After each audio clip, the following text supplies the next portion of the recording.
نحمده ونصلي على رسوله الكريم أما بعد فأعوذ بالله من الشيطان الرجيم بسم الله الرحمن الرحيم وإن كنتم في ريب مما نزلنا على عبدنا فأتوا بسورة من مثله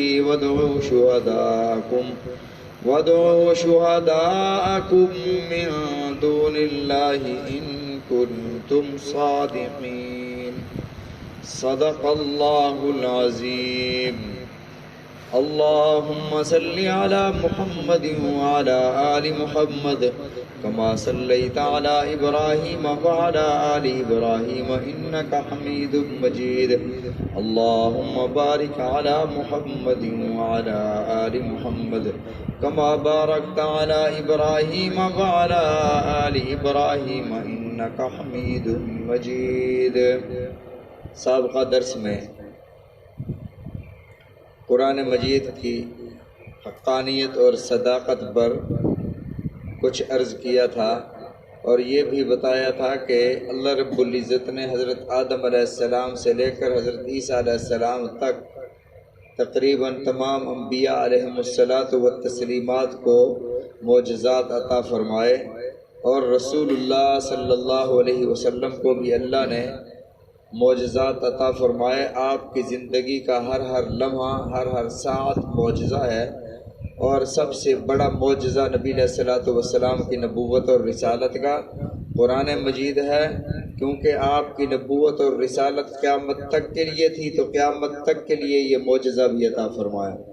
اور اس معجزے کو اللہ رب العزت نے چیلنج کے ساتھ 3 جگہوں پر 3 مختلف الفاظ اور جملوں میں 3 مختلف انداز سے ارشاد فرمایا.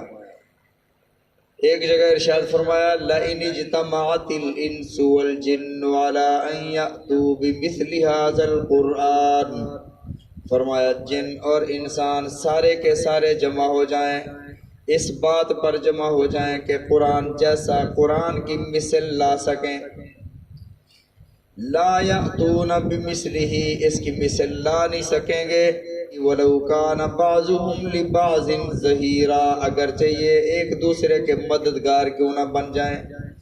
اللہ نے جنوں اور انسانوں کو مخاطب فرمایا. جن اور انسان چونکہ مکلف ہیں، انہیں احکامات کا پابند کیا گیا ہے، اس لیے جن اور انسان سارے مل کر قرآن مجید کی مثل لانا چاہیں تو نہیں لا سکتے. پھر دوسرا اعلان ہوا، فرمایا کہ فَأْتُوا بِعَشْرِ سُوَرٍ مِثْلِهِ، 10 صورتیں لاؤ. چلو پورا قرآن نہیں لا سکتے، 10 صورتیں لاؤ. پھر 10 لانے سے بھی عاجز آ گئے. پھر اللہ رب العزت نے ارشاد فرمایا فَأْتُوا بِسُورَةٍ مِّن مِثْلِهِ، ایک چھوٹی سی صورت لاؤ، چھوٹی سی صورت لے آؤ، ایک لے آؤ. پھر بھی نہ لا سکے. کیوں نہ لا سکے؟ اللہ نے فرما دیا یہ تو ہے معجزہ. حضرت ابو ذر غفاری رضی اللہ تعالیٰ عنہ کے بھائی حضرت انیس رضی اللہ تعالیٰ عنہ فرماتے ہیں کہ شاعری کا علم بھی میں جانتا تھا، کاہنی کا علم بھی جانتا تھا، جادوگری بھی جانتا تھا. فرمایا کہ جادوگری پر بھی میں نے قرآن کا موازنہ کیا، کاہنی پر بھی موازنہ کیا، شاعری پر بھی موازنہ کیا، لیکن ہر حال میں قرآن اوپر اور مقدم رہا اور قرآن کا کوئی جادو یا کہانت یا شاعری مقابلہ نہ کر سکی. صہبان بن وائل عرب دھرتی کا شاعر تھا اور زندگی میں جب اس نے فصاحت و بلاغت کا شاہکار تھا. فصاحت و بلاغت اس قدر تھی کہ جب اس نے ایک دفعہ اپنے اظہار معافی ضمیر کے لیے ایک جملہ بولا، پھر زندگی میں وہ جملہ دوبارہ نہیں بولا. اگر اس کام کے لیے، اس بات کے لیے کوئی بات کرنا پڑ گئی ہے تو ان الفاظ سے بات نہیں کی، دوسرے الفاظ لایا. صہبان بن وائل کہتے ہیں کہ ہم نے بڑا زور لگایا، بڑی کوشش کی کہ قرآن کے مثل ہم ایک ہی صورت بنا لیں، لیکن ہم اس سے عاجز آ گئے. اب سوال یہ ہے کہ یہ فصاحت و بلاغت میں کوئی اس کا مقابلہ نہ کر سکا، یا قوانین میں، ضابطوں میں، نظام حیات میں بھی اس کا کوئی مقابلہ نہیں کر سکا. تو اللہ نے فرمایا کہ نظام حیات میں اس جیسا کوئی نظام پیش ہی نہیں کر سکا آج تک جو قرآن نے ایک نظام حیات انسانوں کو دیا ہے۔ فرمایا جتنے بھی نظام ہیں جو قرآن کے خلاف ہیں وہ نامکمل اور ناقص ہیں، اور قرآن نے ایک مکمل ضابطہ حیات انسانوں کو عطا فرمایا ہے۔ تو فرمایا کہ ان کنتم، اگر تمہیں شک ہے، یہاں بھی ریب کا لفظ ارشاد ہوا۔ قرآن پاک میں شک کا لفظ بھی اللہ نے ارشاد فرمایا، ریب بھی فرمایا، شبہ بھی فرمایا، اور اسی طرح ظن بھی ارشاد فرمایا۔ اس میں سب کا معنی ہم اردو میں شک ہی کرتے ہیں، لیکن تھوڑا تھوڑا فرق ہے ان میں۔ شک کہتے ہیں دو نظریات کا مساوی اور برابر طور پر ذہن میں ہونا، دو نظریات ہیں۔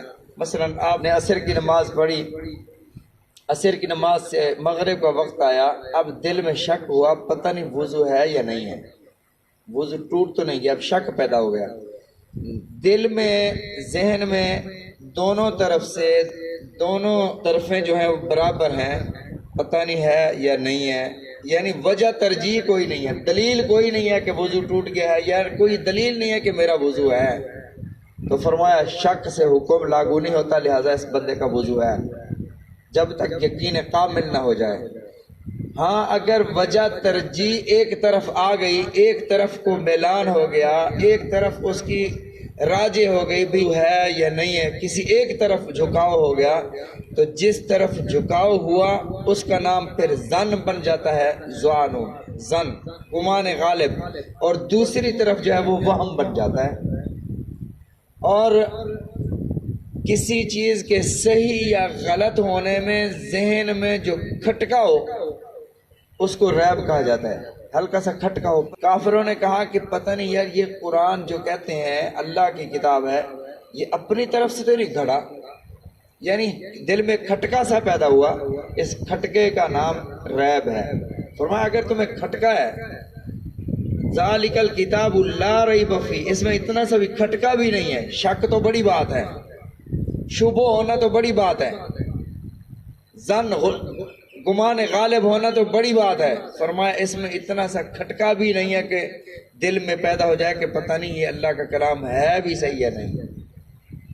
تو اللہ نے فرمایا کافرو تمہارے دل میں اگر ہلکا سا کھٹکا بھی ہے، مما نزلنا، جو ہم نے نازل کیا، دو لفظ ہیں قرآن مجید میں اتارنے کے معنی میں، انا انزلنا، ہم نے نازل کیا، انا نحن نزلنا، ہم نے نازل کیا۔ اب فرق کیا ہے نزلنا اور انزلنا میں؟ انا انزلناہ فی لیلۃ القدر، ہم نے قرآن مجید کو ایک ہی رات میں لیلۃ القدر میں نازل فرمایا، ایک ہی رات میں اکٹھا نازل فرمایا۔ نحن نزلنا، اور جیسے یہاں جو ہم نے نازل کیا قرآن، اس کا کیا مطلب؟ فرمایا کہ اللہ نے آسمان دنیا سے قلب محمد صلی اللہ علیہ وسلم پر 23 سال کے عرصہ میں نازل فرمایا۔ نزلنا کا معنی تھوڑا تھوڑا نازل کرنا، اور انزلنا کا معنی ایک ہی دفعہ نازل کرنا۔ لوح محفوظ سے آسمان دنیا تک ایک ہی دفعہ نازل ہوا، ایک رات میں انا انزلنا فرمایا، اور نبی علیہ الصلوۃ والسلام کے قلب اطہر پر 23 سال نازل ہوا، تھوڑا تھوڑا نازل ہوا، اسے نزلنا فرمایا۔ اب اگر کوئی ہمیں کہے بھی تمہارے قرآن میں تو کہیں ہے کہ ہم نے قرآن پاک ایک رات میں نازل فرمایا، اور کہیں تم کہتے ہو کہ حضرت محمد رسول اللہ صلی اللہ علیہ وسلم کے قلب اطہر پر 23 سال نازل ہوا، تو کون سی بات سچ ہے؟ تو ہم کہیں گے کہ دونوں باتیں سچ ہیں، اور دونوں باتوں کو اللہ نے قرآن مجید میں ارشاد فرمایا۔ تو فرمایا کہ علی عبدنا، اپنے بندے پر،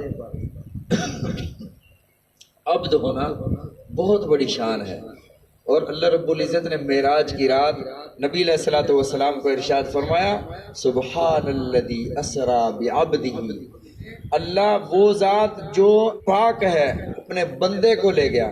اور التحیات میں حکم کیا ہے؟ اشہد ان لا الہ الا اللہ و اشہد ان محمدا عبدہ و رسولہ۔